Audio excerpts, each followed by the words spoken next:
علمنا أبويا كتير وياما، بس الوصية الأولى كانت على الكرامات، وإن الرضا بذل وهوان للخسيس بيكون علامة. واداني أقوى مثال فقال: فلسطين أول القبلتين وثاني المسكين. يعني إيه فلسطين؟ يعني الأرض، ويعني العرض، ويعني الطين.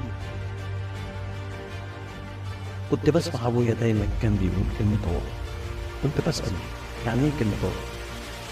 يعني إيه كلمة عروض؟